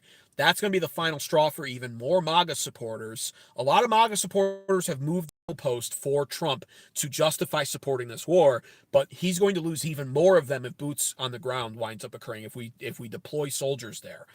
And one of the leading factors in all of this and how it looked like we were going to skirt around that issue was with the Kurds, the Kurdish people, the Kurdish Iraqis, right?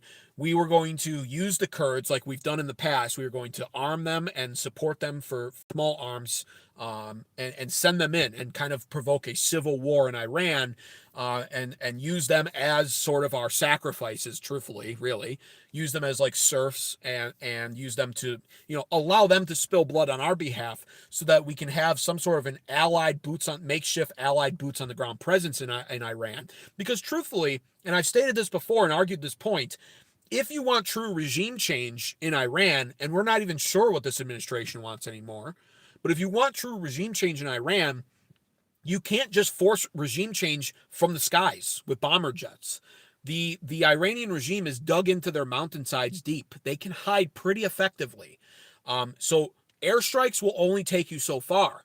The Navy can only get you so far. You can dominate the coast with the Navy. You can dominate the skies with the Air Force. You can bomb them with the Air Force. But if they're in hiding and you can't tell from the air or from the Navy what's a citizen and what's an Iranian regime soldier, then the next step is boots on the ground. And this is a logical step. And this is how it always plays out with regime change. We ultimately always wind up sending in soldiers because that's how you weed through the civilians and wind up killing more of the regime to topple it. And that's ultimately, by the way, how you will wind up establishing law and order. And this is a given. And so many MAGA cheerleaders on my stream where I said boots on the ground was likely imminent, they were filling my chat and they were saying, this guy doesn't know what the fuck he's talking about. Trump has this all planned out. My Lord and Savior Donald Trump, he's omniscient. He's already seen all possible outcomes. He's playing 5D chess. He has all of this planned for. They don't need boots on the ground. Trump knows they don't need boots on the ground. Trump would never do that. They're going to bomb them from the skies, and Iran will surrender super quickly. Well, we're going on day 13, and the Kurds have, unprecedentedly so, declined, according to the reports I saw yesterday, they've declined to fight for us. They don't want anything to do with this, it seems. Now, that might be subject to change, but the reports I was looking at yesterday suggested that the Kurds have refused. They've refused to fight on our behalf. They've refused to act as our serf soldiers in Iran and spill their blood for us. What does this mean? Well, it means truthfully that if Trump can't force a surrender from the skies and from the seas, which is very unlikely, it means that we will then be forced most likely to send in boots on the ground. Now, videos are emerging, and I can't tell if they're old or new ones on X, but the conversation was almost starting to trend on X today. I was looking at prominent MAGA cheerleader channels who are oblivious to the reality of what this means, by the way, and I'll tell you what it means, but first I'll tell you what's happening. And they were saying, literally, they were saying, oh, isn't this so nice? Trump and Pete Hegseth love our military so much that they're feeding them steak and lobsters. This is what this administration's all about. You'd never see Kamala Harris giving our beloved soldiers steak and lobster dinners. Yeah.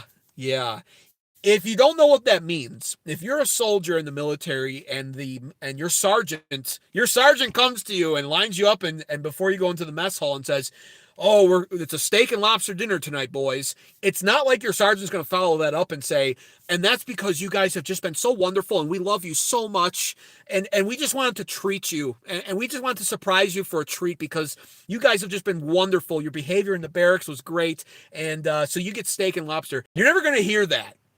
And all the soldiers know what it means, too. They joke about it, actually. Some of them joke about it in a grim fashion, and they call it their final meal. It means deployments are imminent, and they do this to boost your morale.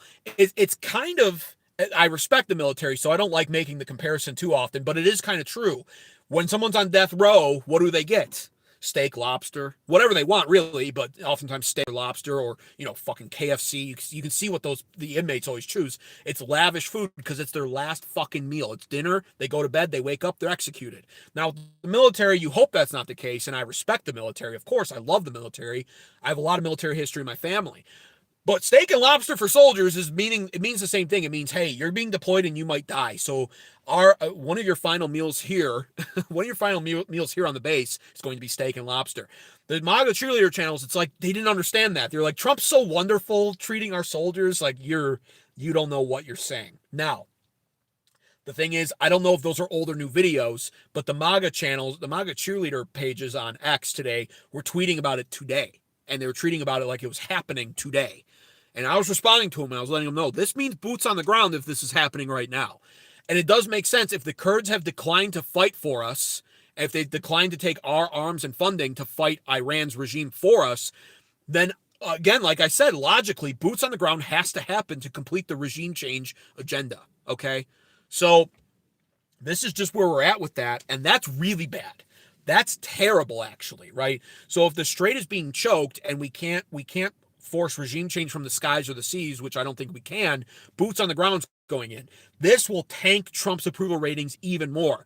This will be the watershed moment for a lot of conservatives who have really tried to delude themselves and self-cope on what this is and what Trump has done, right? If boots on the ground go in, kiss the GOP goodbye for midterms. I think that's already the most likely outcome for midterms. I don't see how Republicans win this year at all now. But if boots on the ground go in, my God, I mean, it's going to be a blue wave bloodbath for midterms. Okay, and it's starting to add up and look like that's the likely outcome here. So I wanted to cover that, and then I'm going to take a look at some chats, and then I'm going to move on to some of the latest news centered around California. And this appears to be semi-debunked news, but I'm going to cover it anyway because it's not completely debunked, and one can never be sure during times of war, but it does seem like California might be in jeopardy because of this Iran war. So I'll cover what's happening with that in 1 second here. Please be sure to like the stream by double tapping your phone screen if you haven't already, or hit the thumbs up button if you're on computer. It does help the stream perform well in the algorithm. And as always, subscribe to American Advocates for more content like this and turn on post notifications so you're notified every time I go live, which is pretty much every day.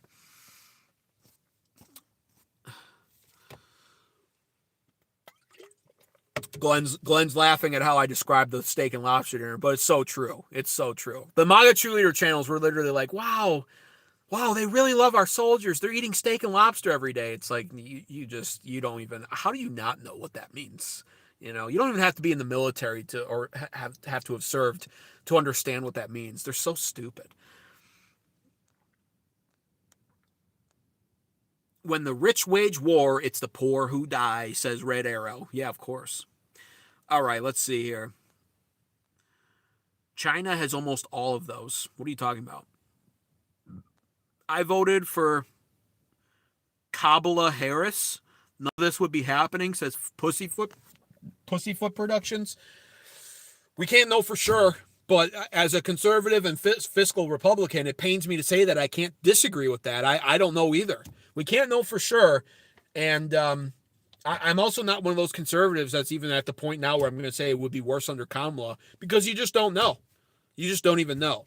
Kamala Harris was an idiot, though, and I'm still glad she's not the president. But at this point in time, you know, the realization that conservatives should be forced to conclude is this party doesn't serve our interests, and things are bad enough as it is with Republicans anyway. And that's why I say this, and it upsets a lot of people. I'm not voting conservative in these midterms. I'm just not going to vote. I'm going to let this party fail because it deserves to fail. And I don't owe them my vote, and they're not owed my vote. And I'm not going to toe the party line any longer. As a young millennial, I voted against this. And I voted pretty much in favor of and against everything in the opposite way. So everything that I voted for, I'm getting the opposite of, minus southern border security. And then everything I voted against, I'm getting, like the Iran war and the Middle East entanglements. And so for me, it's like, this is truly the final straw. This GOP party needs a hostile takeover now, okay? We need people like I showed yesterday, James Fishback running for governor of Florida. We need like 700 of him to step up and run. A miracle, basically, and it's not going to happen within the next 6 months. So I'm not voting conservative except for people like James Fishback, right? And if more people rise up like him, I'll vote. But If not, I'm just not going to vote. I'm going to let the conservatives lose. Blanket statement across the country. Let them lose. They deserve to lose. They have failed you as an American, and Trump has forfeited his mandate. He's an abysmal fucking failure, and he's a cuck. He's a complete cuck to both the liberals and to Israel. And I will no longer support any conservative like him.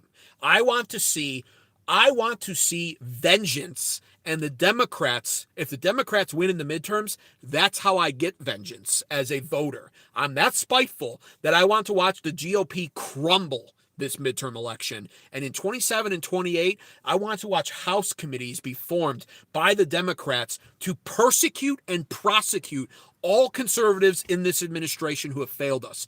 I want to see Pam Bondi brought up on charges. I want to see her prosecuted for being complicit in the Epstein Files cover-up, breaking and violating congressional law after the Epstein Files Transparency Act was signed. She's a do-nothing bitch, and she deserves the worst. Same with Trump at this point. Fuck that guy. Fuck Donald Trump at this point for bringing us to war in the Middle East at America's expense, our expense as Americans. I'm done with him. I'm permanently done with Trump. He may live on in his presidency to do a few more good things, and I'll unbiasedly report that here on this channel because at the end of the day, I want the best for America. So if he does something good again, I'll acknowledge it. But as far as being a supporter of him, I'm completely done with him. And I want to see him impeached. I actually think an impeachment with Donald Trump would be the best thing for this country because then we'd get J.D. Vance for 2 years and we could test run what J.D. Vance would be like because I'm suspicious and weary of him. And he seems to be one of the GOP frontliners for 2028 presidential as a 2028 presidential candidate. But I'm suspicious of him. His involvements with Peter Thiel and Palantir and AI surveillance. I want to see what J.D. Vance, because where's J.D. Vance right now? He hasn't said shit. He's like in complete hiding because he knows how politically toxic a war in the Middle East is. And why does he know that? It's because he's 41. So he's either a millennial or Gen X, or he's right on the cusp. And he probably has Middle East fatigue as well. So he inherently knows how big of a mistake Trump is making, which is why he's been nothing but silent about it. And to me, he's not a trustworthy candidate. And so if Trump winds up getting impeached, which is not a 0% chance if Democrats win the House back, and some polls are coming out now with the Senate showing that the Republicans are now at a chance of losing the Senate. The one poll I saw only gave Republicans a 53% chance of maintaining a Senate majority after midterms this year. We thought at least the Senate would be guaranteed. The Republicans would lose the House. Now the Senate's a coin toss as well. If they lose both of those, it's not a 0% chance that Trump is actually impeached out of office. And the Democrats have made it clear that that's their agenda. That's their one plan for midterms is to impeach Donald Trump. And we've always known that. And last year I would have told you it was a joke and that they would try a bunch of bullshit, the Venezuelan drug boat shit that probably wouldn't work. But the bottom line is Trump didn't get congressional approval for this war. And if this goes on longer than 4 to 5 weeks and Trump doesn't declare victory and pull out, which would be see-through, and if this goes on like the Pentagon's preparing for it to last through September, that's a war. And the Republicans will defend Trump on it to some degree, but the Democrats won't. And if they have the majorities, they have good grounds to stand on. Trump is in trouble. And a lot of Republicans acknowledge this. Anybody who knows Trump's actually in potential trouble over this. So I am done with this administration now. And that's the bottom line with all of this. The Democrats are not a party that I stand for ideologically whatsoever. I think they're scum. And I'll never vote for them on paper. But you also have to remember when it comes to the GOP, they take your votes for granted and they assume people who look like me are going to vote for them no matter what. That's why they never talk about white American men. They don't give a shit about me. They assume that they have my vote by default because they're the lesser of two evils and because, well, at least it's not Kamala. I'm done with all of that. I don't expect somebody to be slightly better than Democrats or the lesser of two evils. I expect righteousness and I expect the greatest possible outcome, not slightly better or less worse. I'm an American and I have a right to demand that, and so do you. So that was a long-winded rant there. Stop everything. $2 super chat from Tim Rolla, 3166. He says nothing but $2. I really appreciate a $2 tariff from Tim. Thank you so much. Appreciate that, man. Thank you, seriously. God bless you for that. Let me fast forward up here.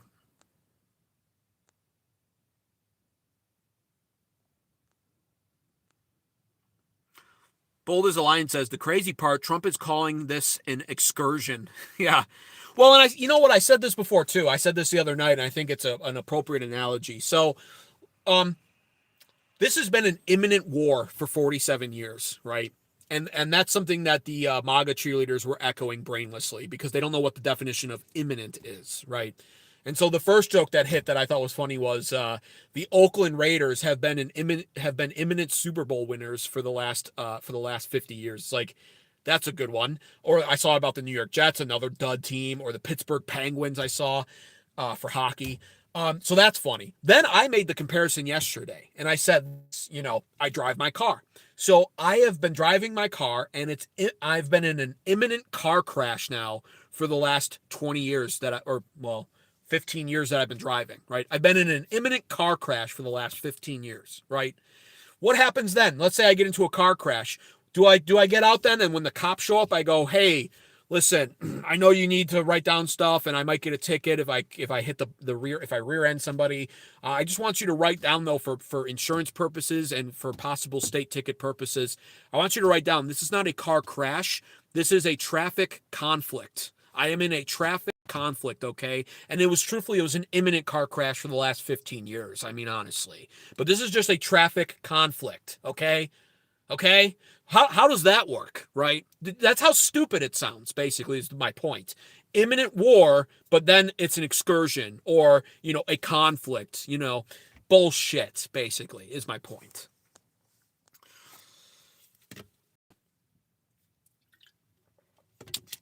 He'll be able to eat tonight. Yes, all these super chats. I'll be able to finally eat. I've been starving. I live in my car. I'm homeless. I'm poor.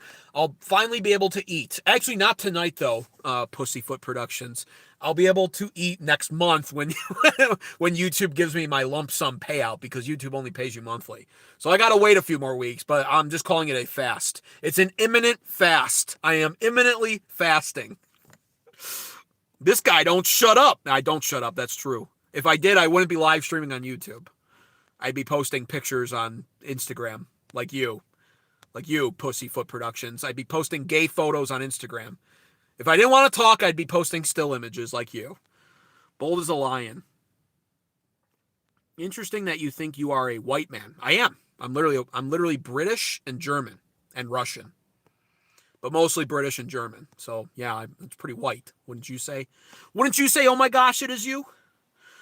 Hello, I thought this was a convo. You are ranting. I am monologuing is what I'd call it, but no, he didn't. He's just jumping around. Yeah, I'm not, no offense, but I'm not really here all the time to read chats. Most of you are swine. Most of you are cattle, goy cows, literally stupid, to be honest with you. Most of you are fucking stupid, and your chats just aren't worth reading.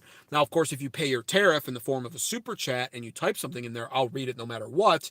And then I do read chats from reliable people like Bold as a Lion, who I consider a pretty smart guy, or Glenn, my moderator, or Keystone Liberty, or 2009 Lifeguard, or Eddie, or, those guys. Regulars, I pretty much try to always read their chats if I see them, and then I will give newcomers a chance to some degree, but then in the back of my mind, when you guys say stupid shit, I'm like, all right, I'm just going to ignore the rest of what you're saying.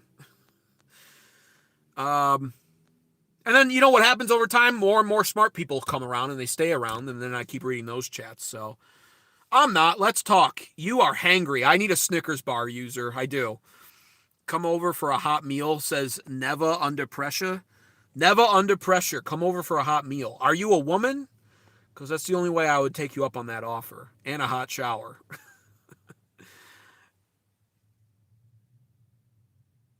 You have a couch waiting for you in Chattanooga? Oh, I appreciate that. Thank you. A nice comfy couch. Can you come pick me up in Chattanooga? I am not in Chattanooga, so I cannot come pick you up. Chattanooga's pretty cool, though. I actually literally have an online friend. I've never met him in person, but he's from Chattanooga, actually. That's pretty funny. But I'm not in Chattanooga. I do love this. That's Tennessee, though. I actually do love the great state of Tennessee. All right. What about Russia and China? What about them? What about them? What do you want me to say? They're being negatively impacted by this Iran war, so it's totally worth it. Come on now. All right. Finally, I just wanted to say this. I wanted to I wanted to get into the FBI warning of possible Iranian drone strikes on California. Now, this is a report that was coming in that basically there was a suspicious boat, a suspicious vessel in the Pacific Ocean, and we weren't sure what it was. And so the thought process was it's Iran getting ready to launch drone strikes on California. And the FBI is warning, or did warn at least back in late February, that it was possible. Governor Gavin Newsom is now on high alert. And of course, we all know what Gavin Newsom's intent is for 2028. So he's posting about it on X. He's posting about it in a way where you know he's deliberately not just blaming Trump outright, but he's posting about it in a way where he's like, he wants you to feel like he's the bigger guy here, and he doesn't need to blame Trump over it, but he's just going to handle it like the big man that he is, Governor Gavin Newsom. And it's so see-through. But the problem is, in all honesty, if California is actually attacked by Iran, and this again is like a semi-debunked story at this point, we're more sure that California will not be attacked by Iran than we're sure that they will. But if the worst case scenario happens and Iran strikes California, my God, our fears would be realized when it comes to Gavin Newsom, right? I'd have to change my video title from last year on why Gavin Newsom won't be the president in 2028. I'll have to change it to why Gavin Newsom will definitely be the president in 2028. This will be his fucking moment. I mean, my God, he'll be able to just throw the Trump administration under the bus. He'll rise up like some sort of a hero. People will eat it up, despite the fact that he's losing business day by day in California. He's mismanaged the wildfires there. People are fleeing the state like crazy and moving to Texas and Arizona. Yamaha just moved out all of their headquarters from California. They're doing less business there. In-N-Out is trying to move. California sucks. But the bottom line is, if they're struck by Iran, immediately, Democrats, moderates, independents, and even some conservatives, most likely at that point, will blame Trump for being attacked on U.S. soil, and Gavin Newsom is a shoo-in for president in 2028, in combination with what will definitely be, in my opinion, a blue wave in the midterms. That part I actually want. I want the blue wave in midterms at this point. I am done with Republicans right now, and I want them to lose in devastating fashion in the midterms so that they're forced to take a step back and reevaluate and hopefully prioritize Americans again, which is a pipe dream at this point, of course. But that's my strategy for the midterms and why I don't want Republicans maintaining majority in the House, because we have Republican majority and they've done fuck all for us. But in 2028, I don't want a liberal president. I am still a conservative, socially and fiscally. And Gavin Newsom being president would be an abomination to this country. So that's the fear, honestly, right now, centered around the strikes in California. Though, like I said, the story is mostly debunked. I did just want to say that because that would be terrible. I also wanted to finish off by visiting back what I said at the beginning of the stream, which is this was a massive gamble by both President Trump and Israel, right? And the bottom line is, the reason why it's a gamble, let's cover Trump first. The gamble with Trump was that this will go over as smoothly or more smoothly than last summer when we struck Fordo, Isfahan, and Natanz. And the gamble was, at this point, it has to be more than that. It's not about nuclear warheads. I don't think most Americans bought that at this point. It's like Iraq 2003. Those WMDs probably don't exist. At this point, it was about regime change. And at this point, it's very clear Israel had a large doing in all of this. Bibi Netanyahu's been visiting Trump every 2 months. Literally, he lives like part-time in the White House. And I've been paying attention to that, and I've been Israel neutral up until the beginning of this year, right? Now it's very clear what's happening, and I don't have that stance. But this was a gamble on Trump's part because he was betting on very quick surrender. He was betting on, like I said, precise strikes that topples the regime quickly. He was also betting on, again, a revolution in the country. We saw the beginnings of that with the Persians and a lot of Iranians just a few months ago. But up to 20 to 30,000 of them were reportedly put to death by the Iranian regime. So a lot of the would-be people revolting against the Iranian regime are probably already dead. And the historical precedent for regime change that comes top down from America is basically, we'll handle it all for you. So you stay in hiding. We'll bomb the shit out of all of the military targets. We'll go in with boots on the ground and establish a new makeshift government while you guys rebuild and form your own government, and then we'll leave. So the Iranian people, in my opinion, and I made this prediction as well, and it seems like it's coming true, they were never going to rise up and join us. They're going to be hiding. They don't want to die. The Iranian regime still has at least a little bit of control and will strike back against any would-be revolters. So they're in hiding. So the rise up of the Persians and Iranian people is likely to not happen. But Trump was betting on that in combination with our airstrikes and naval strikes. He was betting on 49 leaders being killed in 36 hours, forcing the ultimate demoralization of the IRGC and a quick surrender. It didn't happen. He was betting on an uprising of Iranian citizens. It didn't happen. He's then betting on the Kurds willing to fight for us. It doesn't seem to be happening, right? So this gamble doesn't seem to be paying off, is basically the bottom line here. He was betting on such a quick operation that the Strait of Hormuz wouldn't remain choked out for as long as it's already been, with showing no signs of it not being opened up anytime soon. So the gamble is not paying off. It's not a successful gamble. And though we technically hold all of the cards, like I said, what they weren't factoring in wasn't the fact that Iran doesn't have a better hand than us. If this is like a poker game, we've got the royal flush. We've got the straight flush, whatever you want, straight flush. No pun intended with Strait of Hormuz. We've got one of the best hands possible. Iran doesn't have it. But they weren't betting on the fact that Iran would realize they don't have it and turn to alternative means to win. You can't beat somebody if they're willing to burn down the table that you're sitting at and playing poker at and gambling with. If they if they light the table on fire, then it really doesn't matter. It's just costly for everyone then. And Iran is going scorched earth because religiously, they don't want to surrender to us for religious purposes, and they at this point are so spiteful that they want to go out fighting. And that's really the worst case scenario for Trump, and he wasn't betting on that. He was gambling on the alternative. He was gambling on the best case scenario, which in all honesty, in my opinion, when it comes to war and geopolitics, is a fool's errand, right? So that's what he was betting on. And now it's proving to be a disaster, at least so far. It could turn around, but I don't think that's likely. Now with Israel's gamble is a little bit different. And this is why I foresee a divergence between America and Israel if this goes on too long. It's not in Israel's best interest for this to go on too long for that reason either, nor is it in Trump's best interest for this to go on. Israel was gambling on America's military efficiency. Israel is gambling on Iran's regime being toppled. Israel is gambling on Iran being so destabilized and destroyed by our military that Iran no longer is a power in the region that can threaten Israel. And Israel's, of course, plan for the long term is the greater Israel region. And Iran was like the counterbalance to that plan. Iran is the major power in the Middle East under Israel. And the only difference separating them was that Iran did not have nuclear power, right? So Israel's betting on both that, and they're also betting on this being, truthfully, one of the last final gestures of American support.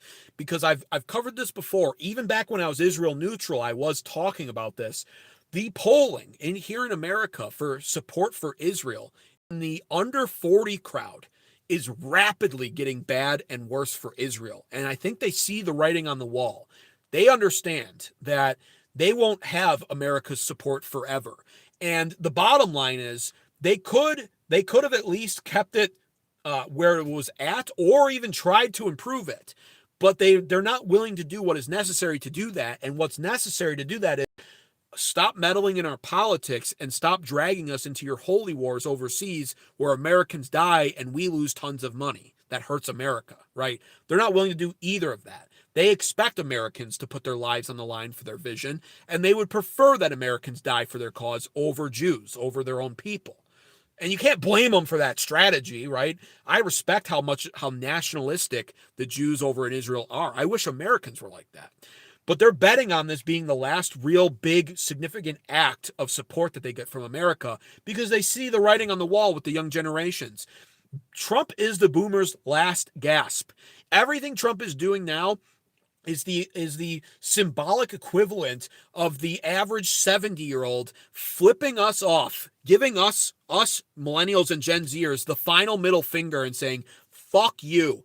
We lived during the greatest of times and we ensured that you'll never experience that. We despise the Middle East and we want to take the war to them. Fuck you, millennials and Gen Zers. We don't give a shit if you ever own a home, if you ever experience a good cost of living. We don't care what your future is. We're on our way out anyway. We just want to continue to get what we feel like we deserve at your expense, and then we assume we'll be dead in the next 10 years and won't have to experience the consequences for it. The most disgusting fucking generation of all time, the boomers. And of course, that's a blanket statement. I know a lot of cool conservative boomers, including a few of them that admit this is the case and really show sympathy to the younger generations. Those ones I respect. I will put that disclaimer on that statement. But overall, the most disgusting generation of all time. And what we're seeing is the boomers' last gasp. Trump enacting all of that, wanting the housing market to increase, focusing on the stock market, pro-immigration at this point, which the boomers always stood for, and pro-Middle East war, which the boomer neoconservatives love. This is what it all is. And Israel's betting on the fact, of course, that this will really truly be perhaps the last administration where the boomers have majority power in our politics. The Gen Xers are starting to take over, and they're only marginally better than boomers, in my opinion. But what's happening is millennials are starting to take more power too. That number is going to grow. Gen Z is going to be underrepresented still for a little while, but Gen Z has a small presence now in places like Congress, right? So the young generations are inevitably going to take power, and when they do, the under 40 crowd currently, which will start aging into the under 50 crowd and under 60 crowd, especially when we have more power, won't be overwhelmingly supportive of Israel. And stuff like this won't continue. They know this. So they're betting on this being successful because they want, at all costs, Israel knows they need Iran out of the equation, and they want to fulfill the greater Israel region. And they know, despite how much you get gaslit. I've experienced this so much lately. I get gaslit all the time on social media now. There are literally people out there that try to tell me that America needs Israel. And that is so fucking funny. We gave them their fucking country. And if America disappeared tomorrow, Israel is fucking shot. And we all know it. But they'll gaslight you into that. But they know the truth. The leaders, at least, know the truth. They need America and our military and our support. This is not possible without us. And if they're going to lose our support, they view it as we might as well burn the bridge down now with the young generations in hopes of this being a total success so that we can get Iran out of the equation. And then in the worst case scenario, in the next 10 years, America doesn't really support us the same way anymore. But without Iran out of the way, we can slowly continue to engulf the entire Middle East region like we want and become a new world superpower, right?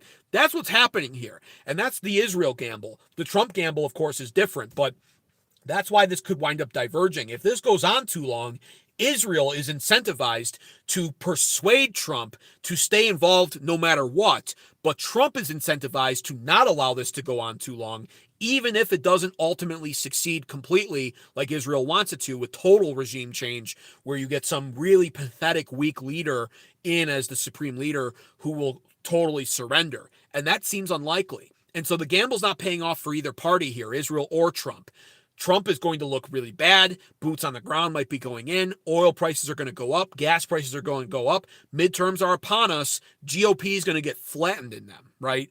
And this also is making America look bad diplomatically for Trump, who just went on a Middle East tour last year. Now these countries are being targeted by Iran, and that puts a lot of strain on our diplomacy over there now, whether we like it or not, or want to admit it or not. So the gamble's not paying off for Trump, and it's very likely not going to pay off for Israel based off what we're seeing now, because Ali Khamenei's son, Mojtaba Khamenei, who had his leg blown off, I guess now is the latest reports, in addition to the fact that his entire family is dead because of our strikes, is now the new supreme leader.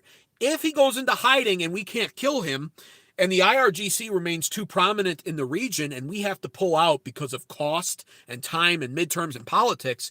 Well, Israel's gamble fails too, because now we've replaced one regime with a more radical and worse regime that will hate Israel and America, for that matter, even more so than the Ali Khamenei prior regime did. So this gamble, this is what I mean in my thumbnail, especially when I put in the thumbnail title, Trump's gamble is not paying off. It very likely could get worse as a result of this. And that's why I say, and have been saying, war is ultimately a roll of the dice. So I just wanted to explain that real fast. I'll take a look at a few chats before I wind down entirely here now.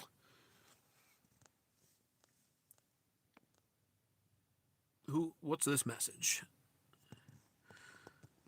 Kevin Coates. See, well, Glenn probably fell asleep, and I don't blame him. I don't pay him at all, my mods, so he probably has to wake up for work tomorrow. But stop listening to this twat. I don't know why that was hidden, but I'll unhide that. I don't care. Good night. My battery's dying. Thank you, says user. Appreciate you, user. Thanks for tuning in, man. Have a great evening. Howard D. Clegg says, I'm a 7-year-old. I agree with you 98%. Appreciate that, Howard. This is what I mean. Like, I know plenty of cool boomers, and that's why sometimes I even feel guilty after my boomer rants, where I'm like, I'll think about a few ones I know personally, and then I'll think about people like you in my chat. I'm like, there really are cool ones. It's just, I'm talking from a generational responsibility thing. And I always say this as an example. In the future, if Zohran Mamdani destroys New York City financially and New York City like crumbles even more under Zohran Mamdani, it's going to be my millennial generation that's blamed for that. Even though I don't even live there and I have nothing to do with him being voted in, right? But it will be said, it'll be like, well, millennials have voted for Zohran Mamdani. And I'll have to sit there and be like, yep. Yeah, we did. We did vote. We voted for him. It's not my fault. I didn't do it, but that's just how generational responsibility works. I say that all the time. And it's just because I do feel guilty knowing that there are cool boomers out there. But ultimately, you look at what happens during the boomer generation and as a result of boomer politicians, and I feel like I have righteous indignation about it, you know? A lot of Americans would die out there. No plan. Yeah, I agree. It is also why the Afghanistan war was tough, even with them having a weak military, says Bold, who's responding to, Trump going for a Hail Mary. He did. Well, Trump went in too optimistically. Trump is a risk taker, which is a successful trait in business, by the way. And then even then, by the way, risk taking, businessmen fail. All entrepreneurship is about failing before you succeed. But war is technically business for the military industrial complex and the elites.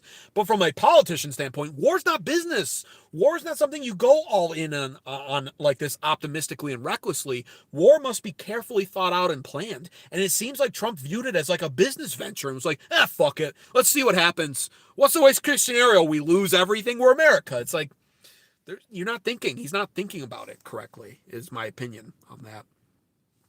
People are waking up. The genocide in Palestine showed many who Israel really is. People were paying attention to that. True, absolutely. Open mic of the same game plan of the last 50 years, says Kevin Coates. By the way, Iran's topography is very mountainous and easy to defend. Many empires have tried and failed.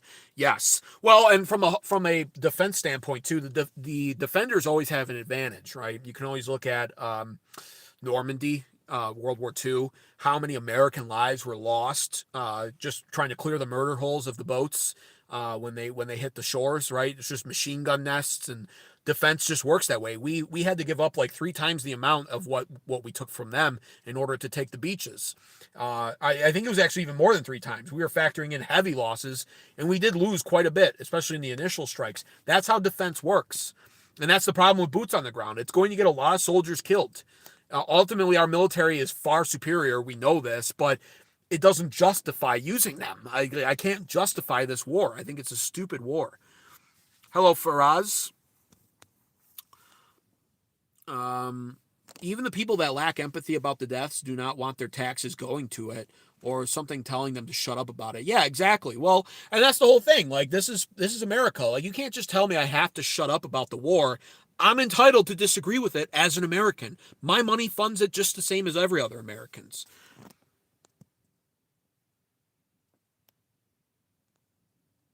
Your generation does not know history, says Jay Slomine.